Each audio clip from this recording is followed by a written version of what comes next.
you very much for that presentation. And I have two questions.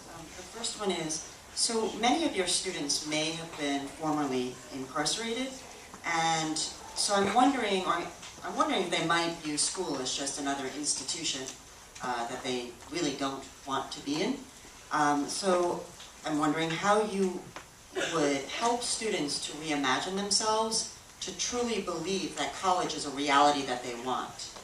So that's the first question. And then the second one is around the caring adults idea. So we don't know if there's a caring adult at home. That's a sort of unknown, though we hope that there is. What we do know is that you have teachers, and some of your teachers are going to also be college professors.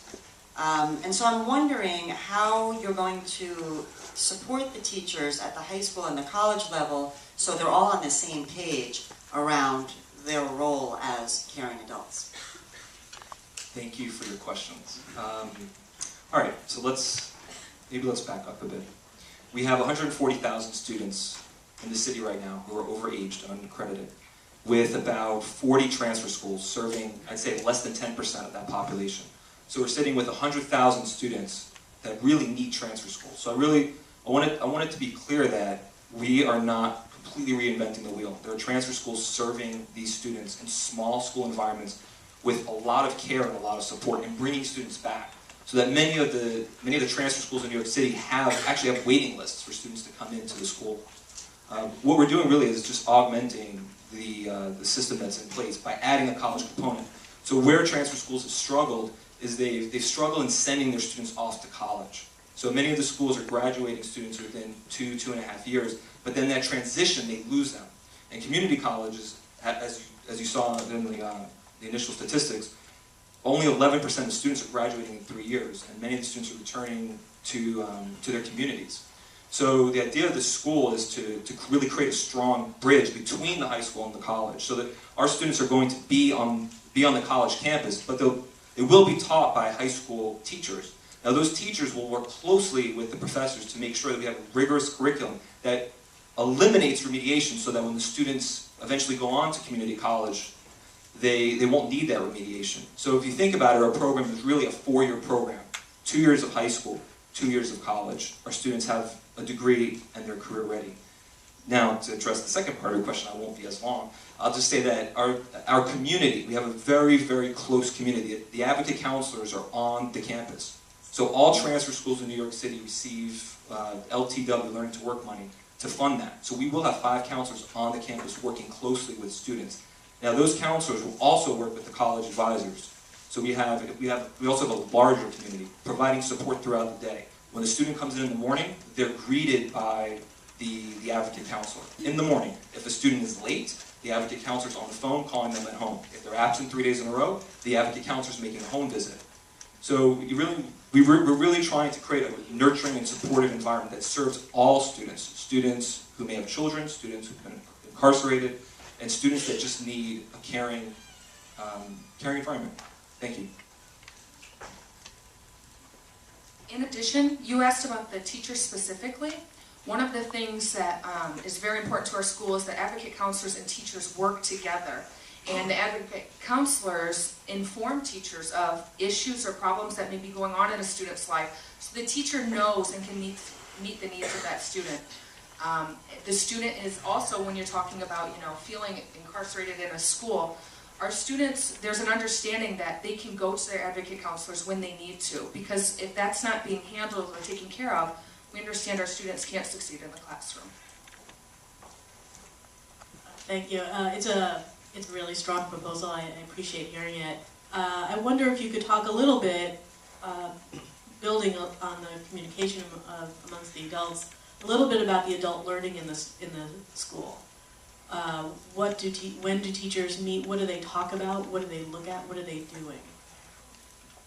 Thank you for the question. We've thought about a lot about that, and we need to think about it a lot more, but so far we've come up with a few things that we think are really going to work. We do have common planning time built into the schedule, so they are going to meet, and they're going to be engaged in 2 different things as the school opens. Well, both of them you kind of saw a preview of. One is the key cognitive strategies, where we really look at David Conley's work and say, okay, so what are they really going to need when they get into college? What are the skills that a lot of the college professors say are missing? And then we're also going to be working on the the proficiency grading piece. But as far as the key cognitive strategies things, we want to kind of invent a new language for the students and the teachers. We want them to go into math class, hear the same language when they go into social studies, so they know what problem solving is. So I go and they're actually talking about the same thing, and a student says, okay, so I walk in here and they say, how do I problem solve? And they do say it the same way as they say it in social studies, because what we believe is that they're getting 5 different languages in 5 different subject areas. And we want to try to avoid that and mitigate that. So that's really what we're going to be focusing on.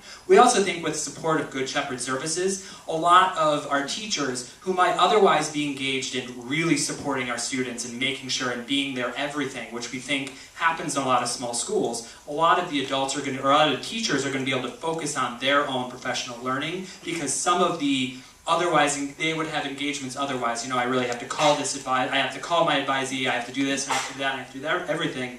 With the support of Good Shepherd Services, they can focus on their own learning, and also with the support of NCC as well. When you have so many overage undercredited students, they tend to enter a bit battle-scarred in the sense that they have a low self-concept about themselves as a learner, and they've had some pretty bad experiences with grading. And I noticed that you had removing the punitive stigma of grading up there as one of the things you would do differently. Could you explain how that works? So our proficiency grading will be aligned with our KCS standards. So we agree with you. We think that students who come in are going to have a negative conception of what school is. And we believe that by attaching their grades to the skills that they're accumulating, they'll see a more substantive reason why they're receiving what they're receiving. But we also know that this can't be accomplished in year 1, that our teachers need to have an understanding of the KCS structure before they can implement the proficiency grading. So we're trying to be realistic in how we roll it out. The question I have centers on one of the slides that you showed us about, it said less focus on content. And so I'm curious about how you see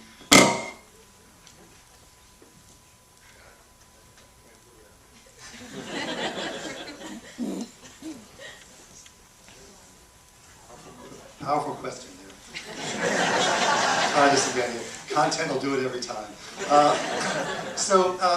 I'm curious about the interrelationship in terms of how you see content versus skills, because when you have a profile of young people that have not done well in schools, to do a lot of sort of skill building which is necessary also can be very deadening at the same time.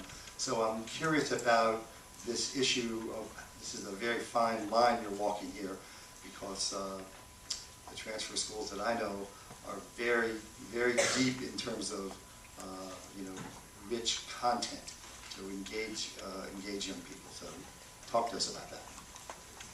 I think we are making a choice. We are actually saying we are going to go a little bit more towards the skill side of thing as opposed to the content side of things. When we did our look, we looked at the other transfer school models. We saw a lot of content, and we don't necessarily think that's going to turn into success when they get into past high school. So there's a lot of great transfer schools that are translating into getting them into post-secondary institutions. And the problem is, after the first year, they're not in those same institutions. So why we think skills is the answer is, and we do have to work on the engagement aspect of it, and we do think that the internships and some other aspects of our community, along with the supports that we'll give them emotionally, will help them. But we do think that you do need to go a little bit more towards skills and less on content, because we think that the content is going to come in more of the college aspect of it, and our part of our responsibility is to work on their skills. Thank you. Let's thank CCHS.